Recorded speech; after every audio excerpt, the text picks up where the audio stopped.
Professor Arun Kumar ji, पूरे देश की निगाह आप पे लगी होगी इस समय, हमारे हजारों दर्शकों की भी, क्योंकि आपसे बेहतर कोई नहीं बता सकता। अदालत के फैसले अलग हैं, उस पर कोई टीका टिप्पणी नहीं कर रहे। लेकिन आपको क्या लगता है कि नोटबंदी देश के हित में था? और अगर हित में नहीं था तो देश का जो नुकसान हुआ है, जो आर्थिक कमर टूटी है, जो जीडीपी नीचे आई है, जो आर्थिक विषमताएं बढ़ी हैं, जो देश के हालात है इस समय, तो क्या वो नोटबंदी ठीक थी? आज भी आप उसको ठीक मानते हैं? और अगर गलत मानते हैं तो सरकार क्यों चूकी, क्या कारण था? देखिए जे एनके सिंह जी ने तो सब बता ही दिया है कि क्या क्या समस्याएं हैं जजमेंट में। लेकिन एक चीज जो हमें समझनी चाहिए वो ये कि ब्लैक का मतलब कैश नहीं होता। यानी ये हम मान लेते हैं कि जो भी ब्लैक है वो सारा कैश में है। तो इसलिए हम अगर कैश को निकाल दें तो ब्लैक खत्म हो जाएगा। ये धारणा सही नहीं है, क्योंकि जो हमारे ब्लैक वेल्थ होती है, जो संपत्ति होती है, काली कमाई से जो संपत्ति होती है, उसका 1% से कम कैश होता है। तो अगर आपने जो सक्सेसफुल होते आप जो कैश निकालने में, तो आपकी जो काली जो कमाई की संपत्ति है वो 1% उसका असर पड़ता सिर्फ। लेकिन हमें पता है, आरबीआई ने आंकड़े दिए हैं कि 99.3% तो कैश वापस आ गया। तो नहीं, जिसके पास की काला कैश था भी, उसने नए कैश में उसको बदल लिया। तो जो ब्लैक वेल्थ है उस पर कोई असर नहीं पड़ा। और जो काली कमाई होती है उसको हमें डिस्टिंग्विश करना चाहिए संपत्ति से, क्योंकि इनकम एक अलग चीज होती है, वेल्थ एक अलग चीज होती है। तो जो काली कमाई होती है वो अंडर इन्वॉइसिंग, ओवर इन्वॉइसिंग के जरिए से कमाई जाती है। जैसे कि एक डॉक्टर है, अगर वो 50 पेशेंट देखता है और सिर्फ 30 की आमदनी बताता है, तो 20 की जो उनकी आमदनी होती है वो काली होती है। इसको अंडर इन्वॉइसिंग बोलते हैं। तो ये प्रक्रिया जो है वो जारी रहती है। तो डिमोनेटाइजेशन से ना ब्लैक वेल्थ पे असर पड़ा और ना ब्लैक इनकम जनरेशन पे असर पड़ा। फिर आरबीआई ने खुद कहा कि जो काउंटरफिट करेंसी यानी नकली नोट हैं वो 400 करोड़ थे, जो 15.44 लाख करोड़ में एक तरह से ऊंट के मुंह में जीरे के बराबर हैं। तो उसकी वजह से उन्होंने कहा कि हम नोटबंदी नहीं करनी चाहिए। तो आरबीआई एग्रीड नहीं था कि ये काउंटरफिट करेंसी निकालने के लिए हमको करना चाहिए। और आपने देखा कि एक हफ्ते के अंदर नए 2000 रुपए के नकली नोट आने लगे। तो ऐसा नहीं कि काउंटरफिट करेंसी रुक जाती है इससे। फिर तीसरी बात उन्होंने कहा कि हम टेररिज्म को इससे रोक लेंगे, क्योंकि काउंटरफिट करेंसी इस्तेमाल होती है टेररिज्म में। पर टेररिज्म को फाइनेंस करने के लिए सिर्फ काउंटरफिट करेंसी नहीं होती, हवाला होता है, डॉलर का इस्तेमाल होता है, ड्रग ट्रैफिकिंग का इस्तेमाल होता है, गन रनिंग का इस्तेमाल होता है। तो तरह तरह से फाइनेंसिंग होती है। तो टेररिज्म पे भी असर नहीं हुआ। फिर सरकार ने गोल पोस्ट बदला। 21 नवंबर को उन्होंने कहना शुरू कर दिया कि ये हमारा जो कदम है वो इसलिए है क्योंकि हम जो कैश के जो अवस्था है इकोनॉमी में उसको कम करना चाहते हैं। तो वो लेस कैश इकोनॉमी, पहले उन्होंने गलती से कैशलेस कह दिया, फिर उन्होंने उसको कहा लेस कैश इकोनॉमी होना चाहिए। तो लेस कैश इकोनॉमी तो अपने आप से ही हो रहा था, जैसे से लोग प्लास्टिक का कार्ड और इलेक्ट्रॉनिक वगैरह सब इस्तेमाल कर रहे थे। तो इसके लिए नोटबंदी की जरूरत नहीं थी। लेकिन उसके अलावा क्या हुआ कि उस समय 18 लाख करोड़ रुपए की करेंसी थी, आज 31 लाख करोड़ की करेंसी हो गई है। तो करेंसी इन सर्कुलेशन तो और बढ़ गया। तो उस समय 12% जीडीपी का होता था, अब वो 14% हो गया। और अगर आप देखें तो जापान में तो 18% है। तो ऐसा नहीं कि जापान में करप्शन ज्यादा है, और नाइजीरिया में सिर्फ 1.4% है। तो नाइजीरिया में ऐसा नहीं कि वो ज्यादा क्लीन इकोनॉमी है, क्योंकि वहां पे कैश का प्रचलन कम है। स्वीडन में भी 1.4% है। तो हम ये नहीं कह सकते कि स्वीडन में भी जो उतना ही जो करप्शन है जितना जो नाइजीरिया में, क्योंकि स्वीडन में ना के बराबर करप्शन है, जबकि नाइजीरिया में बहुत ज्यादा है। तो जो चौथा जो उन्होंने बाद में जो एक जो गोल पोस्ट शिफ्ट किया, वो भी अचीव नहीं हुआ। तो कुल मिला के इसका असर क्या हुआ कि हमारी जो अर्थव्यवस्था है वो बहुत ही परेशानी में आ गई, क्योंकि हमारी अर्थव्यवस्था में 45% हिस्सा होता है असंगठित क्षेत्र का। और जो असंगठित क्षेत्र है वो कैश पे चलता है। तो कैश को आप इस तरह से सोचें कि वो सर्कुलेशन के लिए होता है, वो खाने के लिए नहीं होता। आपने दुकान में कुछ चीज खरीदी तो आपने कैश दिया, दुकानदार ने उसको आगे जो होलसेलर को दिया, होलसेलर ने आगे प्रोड्यूसर को दिया, प्रोड्यूसर ने वेजेस दिए। तो कैश सर्कुलेशन क्रिएट करता है। जब कैश की कमी हो गई तो सर्कुलेशन रुक गया। जैसे कि अगर शरीर में खून का जो संचालन रुक जाए तो शरीर खत्म हो जाएगा। उसी तरह अर्थव्यवस्था में बड़ी परेशानी आ गई। आपने देखा होलसेल मार्केट खाली हो गए, दुकानें खाली हो गई, उत्पादन गिर गया। तो हमारी अर्थव्यवस्था बड़ी बुरी तरह से गिरी। और वो 1-2 महीने के लिए नहीं, वो 5 महीने पूरा जो 2016-17 का था, 5 महीने तो हमारी अर्थव्यवस्था की रेट ऑफ ग्रोथ नेगेटिव हो गई। तो ये नेगेटिव रेट ऑफ ग्रोथ है। तब से वो हुआ कि असंगठित क्षेत्र परेशानी में आ गया। बहुत सारे यूनिट्स जो उस समय बंद हुए दोबारा रिवाइव नहीं हो पाए। और फिर उसके बाद जीएसटी आ गया, उसने फिर दोबारा असर डाल दिया। तो अर्थव्यवस्था पे जो बुरा असर पड़ा, तो ये भी हमको ध्यान देना पड़ेगा कि जो हमारे जो लाखों करोड़ लोग जो हैं जो असंगठित क्षेत्र में काम करते हैं, 94%, उन पे जो बुरा असर पड़ा उसकी भरपाई हो नहीं सकती है। कौन करेगा उसकी भरपाई? तो कुल मिला के अर्थव्यवस्था पे बुरा असर पड़ा। जिन लोगों ने कभी काला कमाया नहीं, जो हमारा असंगठित क्षेत्र है उसमें जो आमदनी बहुत कम होती है, अभी ई श्रम पोर्टल पे डेटा आया है कि 28 करोड़ लोग रजिस्टर्ड हैं। उन्होंने बताया कि हम 10,000 रुपए से कम कमाते हैं, तो यानी कि 1,20,000 रुपए प्रति साल प्रति वर्ष से कम कमाते हैं, जबकि हमारा टैक्सेशन 5 लाख पे शुरू होता है। तो ये जो असंगठित क्षेत्र वाले हैं, ये काली कमाई नहीं करते, हमारे जो संगठित क्षेत्र है उसमें काली कमाई होती है। इसका मतलब ये नहीं कि कुछ दुकानदार हो गए या कोई ढाबे वाले हो गए वो काली कमाई नहीं करते, वो जरूर करते हैं, लेकिन उनकी संख्या जो अर्थव्यवस्था में जो असंगठित क्षेत्र है उसमें 1% ही है। तो 94% जो है उनको तो असर गलत पड़ा। जिन्होंने कभी काली कमाई की नहीं उनको गलत असर पड़ा, जिनके पास काली कमाई थी वो उन्होंने अपना पैसा कन्वर्ट कर लिया। तो इसलिए मेरा मानना है कि जो ये सारी जो प्रक्रिया हुई उससे अर्थव्यवस्था पे बहुत बुरा असर पड़ा और वो अभी तक उसका असर हमारे सामने है। प्रोफेसर अरुण कुमार जी, एक चीज और मैं जानना चाहूंगा कि इस समय मैं जितना मेरे को वित्त की मामलों की जानकारी और जो मैं ब्यूरोक्रेट से बात करता हूँ, काफी सीनियर ब्यूरोक्रेट्स ने ये बात कही, प्राइम मिनिस्टर के सामने ये मुद्दा आया कि ये जो राशन दिया जा रहा है 80 करोड़ लोगों को 2 वक्त का, हमारे देश की आर्थिक स्थिति इससे बहुत कमजोर होती जा रही है, एक मुद्दा। दूसरा मुद्दा कि 10 लाख करोड़ रुपए के लोन हम लोगों ने माफ कर दिए, वो बड़े उद्योगपतियों के थे। इन दोनों स्थितियों में ज्यादा नुकसानदायक देश के लिए क्या था, उद्योगपतियों के लोन माफ कर देना या फिर ये राशन वितरण व्यवस्था लगातार चलना? देश में किसका जोर बहुत ज्यादा पड़ेगा?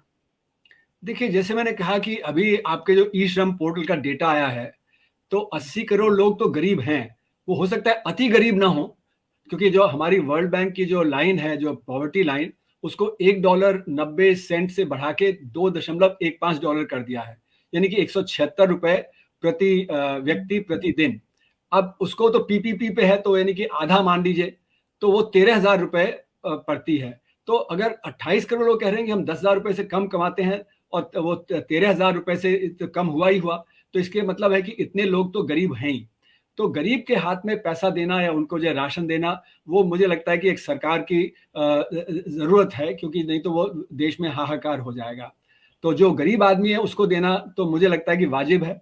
लेकिन अभी जो किया गया है उसमें क्या किया है कि पहले 10 किलो मिलता था, अब 5 किलो मिलेगा, क्योंकि 2 स्कीम्स हैं, उनको एक तरह से मर्ज कर दिया गया है। एक तो फूड सिक्योरिटी एक्ट के तहत आपको सस्ता राशन मिलता था, 3 रुपए, 2 रुपए, 1 रुपए, उसको खत्म कर दिया गया है।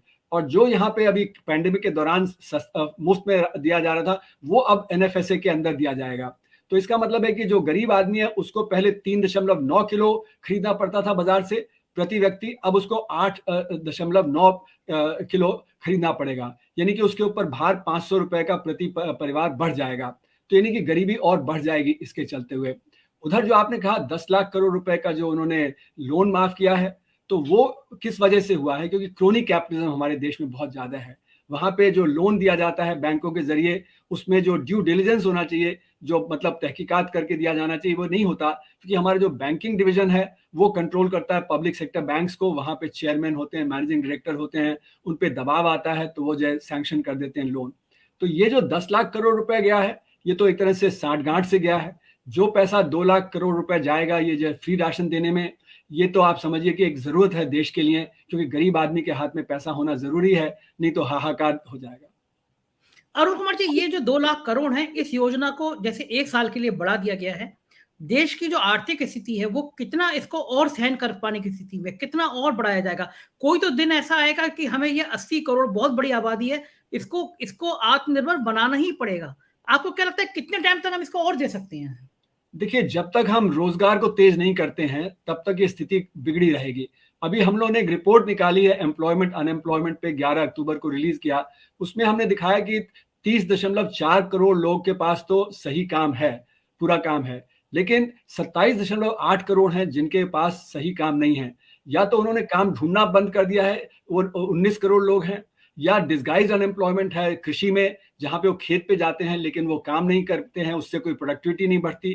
फिर एक अंडर एम्प्लॉयमेंट है, यानी कि 16% लोग हैं जिनके पास 36 घंटे प्रति हफ्ते से कम का काम है। और फिर है जो इनके पास बिल्कुल ही काम नहीं है, जिनको अनएम्प्लॉयड बोलते हैं। तो इनकी संख्या 27.8 करोड़ है। ये दिखाता है कि कितना परिवार के ऊपर बोझ बढ़ गया है, क्योंकि जिनके पास काम नहीं है, जिन्होंने काम ढूंढना बंद कर दिया है, परिवार को उनको सपोर्ट करना पड़ता है, तो परिवार की आमदनी में वो सपोर्ट करने में वो गरीबी की रेखा के नीचे चले जाते हैं। तो ये जब तक कि हमारे यहाँ पूरा रोजगार पैदा नहीं होता, और ये स्थिति आप देखिए हमारे देश में नहीं है, वो दुनिया भर में है, क्योंकि जो अभी वर्ल्ड बैंक ने अपनी लाइन बदल दिया 2015 से, उन्होंने कहना शुरू कर दिया कि यूनिवर्सल बेसिक इनकम होनी चाहिए। वो ये मानते हैं कि जो कैपिटलिज्म जिस स्थिति में है, जो टेक्नोलॉजी की स्थिति है, उसमें सबको काम नहीं दिया जा सकता, तो सबके हाथ में पैसा देना जरूरी है। पर ये कैपिटलिज्म के प्रिंसिपल के खिलाफ जाता है। कैपिटलिज्म का प्रिंसिपल है कि जो आप काम करेंगे उसी के लिए पैसा मिलना चाहिए, मुफ्त में पैसा नहीं मिलना चाहिए। इसीलिए कैपिटलिज्म का प्रिंसिपल है कि सब्सिडी नहीं होनी चाहिए। पर अब वर्ल्ड बैंक भी मानता है कि जो हमारी स्थिति है आज दुनिया की इकोनॉमी की, कैपिटलिज्म की, उसमें सबको काम नहीं दिया जा सकता। तो दुनिया में ये आप देखिए परेशानी का दौर है, और हमारे यहाँ तो ये ज्यादा और परेशानी है, क्योंकि हमारा जो संग्रहित क्षेत्र है वो महज 6% है, उसमें रोजगार पैदा नहीं होता। आप देखें तो 1990 में जब नई आर्थिक नीतियां आई, तो उस समय हमारा जो संग्रहित क्षेत्र था वो 27 मिलियन यानी 2.7 करोड़ उसमें लोग काम करते थे। आज उसमें 3.5 करोड़ काम करते हैं, जबकि हमारा वर्कफोर्स 250 मिलियन यानी 25 करोड़ से हो गया है 55 करोड़। तो 30 करोड़ लोग बढ़ गए हैं, लेकिन संग्रहित क्षेत्र में कुल 7 मिलियन यानी 70 लाख लोगों को ये काम मिला है। तो बाकी लोग कहाँ जाएंगे? वो संग्रहित क्षेत्र में जाएंगे, वो डिस्गाइज अनएम्प्लॉयड होंगे वगैरह। तो इसलिए मेरा मानना है कि हमारे देश में जो समस्या है वो रोजगार की समस्या है, सबसे बड़ी समस्या, और वो यूथ में बहुत है बेरोजगारी, और हमारी महिलाओं का पार्टिसिपेशन जो लेबर फोर्स में है वो बहुत कम है। तो वो उनको काम नहीं मिल रहा है, उनकी आमदनी नहीं हो रही है, और यूथ जितना शिक्षित है उसको काम नहीं मिल रहा। प्रोफेसर अरुण कुमार जी, एक बात बड़ी जोर शोर से कही गई और हमने देखा सारे अखबारों में, बड़े बड़े अखबारों में छपा कि हमारी इकोनॉमी इतनी आगे चल रही है, हम दुनिया की 5वीं नंबर की अर्थव्यवस्था बन गए, हमने ब्रिटेन को पीछे छूट दिया। ये जो बातें छपती हैं या छपाई जाती हैं, इनके पीछे का सच कितना है? देखिए, हमारा जो डेटा होता है वो क्वार्टरली डेटा होता है जीडीपी का। जो जीडीपी का क्वार्टरली डेटा होता है उसमें सिर्फ संग्रहित क्षेत्र के आंकड़े आते हैं, उसमें असंग्रहित क्षेत्र के आंकड़े नहीं आते, और यहाँ तक कि कृषि के भी आंकड़े सही नहीं होते हैं, क्योंकि ये मान लिया जाता है कि टारगेट इज फुलफिल्ड, मतलब जो टारगेट था वो भरपाई हो गई उसकी। तो अभी जैसे कि एनके सिंह जी कह रहे थे कि मार्च अप्रैल में गर्मी ज्यादा तेज हो गई, गेहूं की फसल कम हो गई थी, जो सिट्रस फ्रूट्स हैं, वेजिटेबल्स हैं, उनकी फसल, पर सरकार के आंकड़े कह रहे हैं कि 3% की ग्रोथ हुई। तो वो तो नेगेटिव था, उसको 3% कैसे दिखा दिया? उसी तरह जैसे एनके सिंह जी ने कहा कि चावल की फसल अब कम होगी, तो सेकंड क्वार्टर में 4.5% की ग्रोथ दिखा दी, जबकि चावल की फसल कम हुई, बाकी और चीजों की फसल कम हुई। तो हमारे आंकड़े सही नहीं है, और जो संग्रहित क्षेत्र के आंकड़े आते भी हैं वो 350-400 कंपनियों के आंकड़े होते हैं, उसके आधार पे हम सारा बता देते हैं। हम कहते हैं जीएसटी बढ़ गया, हम कहते हैं डायरेक्ट टैक्स कलेक्शन बढ़ गया, पर जीएसटी तो संग्रहित क्षेत्र देता है।